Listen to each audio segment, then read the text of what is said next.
Welcome to the No Name Brand Podcast. My name is Sashka Hanna-Rappl, actress, singer, dancer, turned brand marketing, sales, and advertising strategist who brands your soul. And each week I bring you an inspiring person or message to help you discover your underdog, turn up your leadership notches, challenge the status quo, because you're fast and furious with a powerful message to share with the world. Thank you for taking time out with me today, and without further ado, let's get our creative and wisdom juices flowing.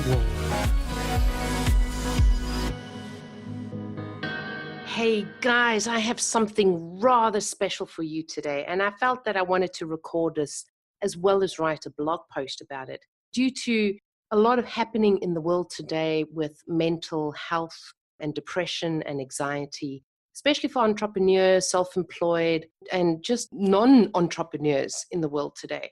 And I wanted to share some of my thoughts on how to combat the dark side of entrepreneurship, dealing with depression and anxiety as an entrepreneur. In the German language, there's a saying about being self-employed.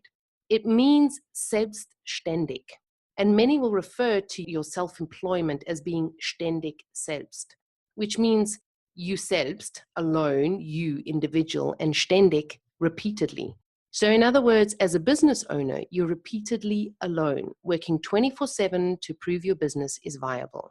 Now, this is a term that most in German-speaking countries tend to say with a hint of pity, as in, poor you, you're always working for something that's not really working because there are no visible or viable successes. Not a nice thing to have said to you, especially when you're loving what you're doing, but not yet able to live off your business. Now, being self-employed or an entrepreneur isn't the easiest thing in the world. Whether a startup or a veteran, anyone can be an entrepreneur, but not everyone comes out alive on the other end, literally and figuratively. There's a dark side to entrepreneurship, as with everything and anything in life, and it involves many ups and downs, and often less spoken of depression and anxiety. Now, any entrepreneur that denies that this has been experienced may not, in my opinion, be a true entrepreneur, because it always takes place in some form or other. It's just not admitted, you just don't like admitting something like that. So with all the dark side of things, how does an entrepreneur come out alive on the other end? One word: tenacity. Now, every single successful human being on this earth, whether an entrepreneur, athlete, mother, teacher, or entertainer, only attained success because they persisted. It was only afterwards that they started delving into more deeper questions about themselves, their life purpose, what am I here for? But that persistency, that tenacity, sticking it through with something that requires a high level of doing, or what most entrepreneurs refer to as hustle and grind and hard labor. And this consistent doing can tire your mind, body, and soul out. So it's important that you refuel or incorporate self-care to keep your mind, body, and soul sane. Yet there's only so much eat, sleep, and repeat that one can persist with before breaking down, especially if all that hustle and grind isn't bringing in all the cash and success that you'd hope for, where you're seeing more money leave your hands than you're actually receiving it. This is also when anxiety and depression slowly creeps into your daily tasks, and where you begin to break yourself down with your thoughts. Things become apparent when you start snapping at people or are moody, and you begin asking yourself questions like, did I become an entrepreneur to join the rat race on my own terms? Where's the fun in being self-employed? Why did I start this in the first place? And before you know it, you find yourself run down, anxious, and very emotional. And you're constantly in a state of reactive, trying to find solutions to make things work before I go under. And the so-called shiny object syndrome sets in, and you're attracted to all quick fixes to help you get out of your mind chatter and predicament. This, my friend, is a dangerous place. It can screw with your mind. And it's where fear resides, and where we tend to conjure up unworthy and complicated stories of all the bad things that could happen to us. Becoming homeless, having no food to eat, filing for divorce, embarrassment, labeled a loser, a failure, and. I mean, your body shuts down, your thoughts are veered towards the negative, and you slowly feel yourself slipping away from yourself. And the person you used to know and love Ah, so how the heck do you get out of this funk? Again, tenacity. But this time with Queen being. Yep, this is the opposite of King doing. This is the space that challenges fear with things like law of attraction, manifesting abundance, quantum physics, reframing limiting beliefs, neurolinguistic psychologies, NLP, hypnotherapy, EFT, shamanism, healing, thoughts become things, and so forth. Now, I know this sounds a little bit woo-woo, but I need you to hear me out. Because if doing gets you into a state of panic, then being pulls you out of panic and into a state of freedom and bliss. Now, which would you choose? Funnily enough, the doing is what most people choose because it's what we've learned our whole lives. It's what we know. It's our comfort zone. How could we possibly leave a comfort zone when it's all we've ever known? Mr. Einstein said it best.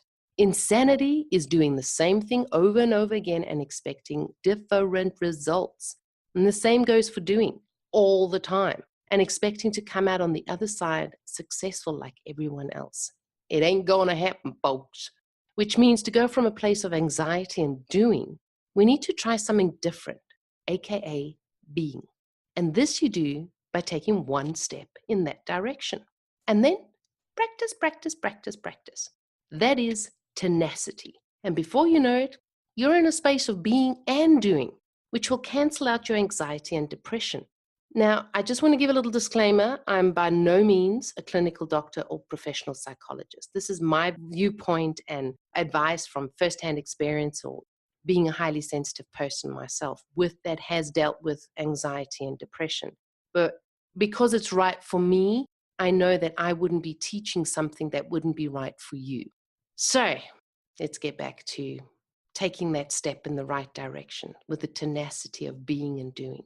Actions speak louder than words.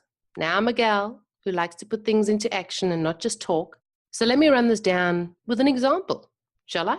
Now, let's say your bank account is frozen. There's no money or new clients in sight. Now, your normal reaction would be panic and fear because you need to pay bills, you have mouths to feed, a team to pay. You're committed to recurring payments, electricity, car, home, rent, food. You conjure up stories in your mind, stories of being kicked out on the street, losing your living arrangements, not being able to care for your kids, standing as a loser there, that everyone said you were even crazy for even thinking of running your own business. And a gazillion, I told you so. Everything in your body clenches up. You either overeat emotionally or stop eating. You churn up stomach ulcers. You cry, ugly cries. You feel alone. And then that thought, it'd be better and easier to take my life here and not face all those monsters. Suicide is an option, a place that's given easily and freely to you. The promise of bliss and freedom is much different to the one you envisioned yourself living. Freedom to travel the world, be and do anything you wanted, and live your life on purpose. Everything feels pretty hopeless, like no future in sight, and the control is outside of you. And you cannot dream when you're in a state of survival. Many entrepreneurs, they find themselves in this space, and there are many reasons as to why they find themselves here. Their branding and marketing wasn't effective. Their funnels weren't working. Their mindset was wrong. Their energy was in the wrong place. Their products and or services were too expensive. Their pride got in the way. They should have quit whilst they were still ahead. They weren't educated enough. They didn't have the qualifications to be an entrepreneur. The list goes on. And the result? You find yourself in a place of blame and resentment and enter a state of reactive in your business, reacting to systems and elements that'll bring you money in, or in a state of doing. Can you feel how sucky this place is? It feels like you're spiraling into oblivion. Now let's go to the other side. See, the situation would be dealt with a state of being, whilst having your bank account frozen and there's no sign of new money or clients in sight. There are two directions involved here. First being mindset, your limiting beliefs, and the second, the thoughts and how they become things.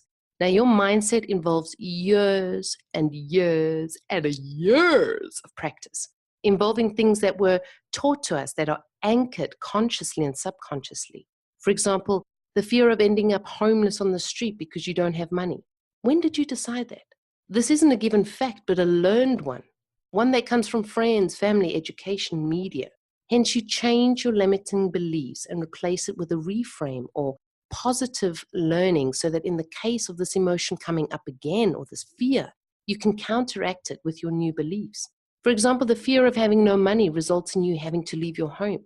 You now replace with, for example, a new mantra or affirmation or affirmation to cancel that negative belief and replace it with a positive one, such as, I am safe, all is well. I'm doing all I can and the universe has my back.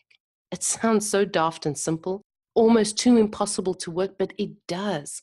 And more so than worrying about where the money will come from, doing. You trust and let go. Being. The other direction and or use simultaneously is that of Mike Dooley's coined sentence, thoughts become things, from his book, Infinite Possibilities, which includes so much logic that it's almost daft not to see the logic in it. And I admit, hands raised, that I did not see the logic in this for a very long time until I started practicing and being and doing. Now, what you set your focus and attention on, that's what's going to expand and come forth. Sounds pretty simple. So the more you're focusing on having less money, the more you're going to be attracting it.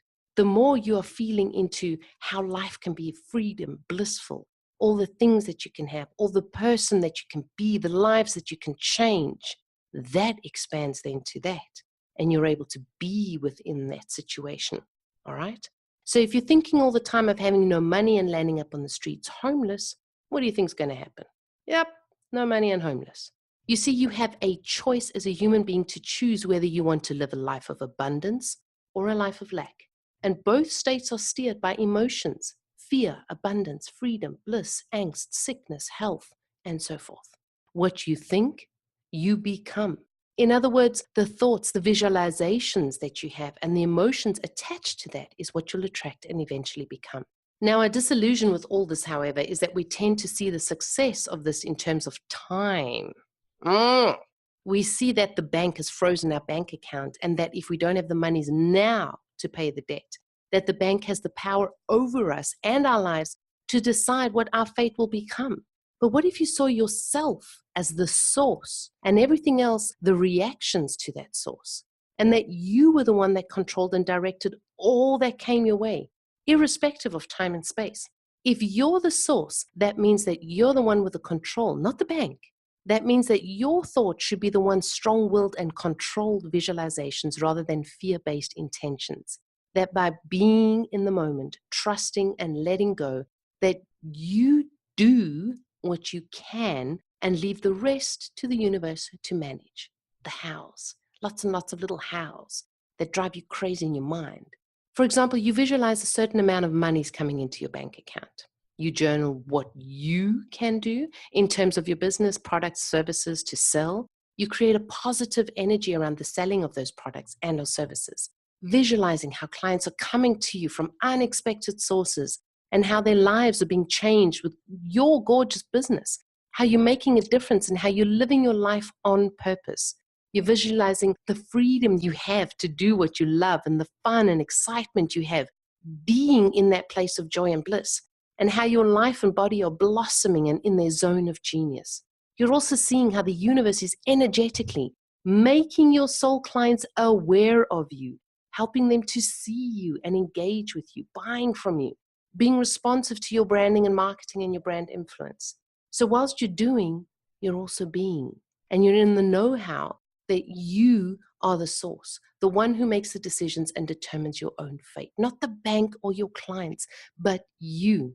Wouldn't you agree that this space is much better to be in than the space of doing, hustling and grinding all the time?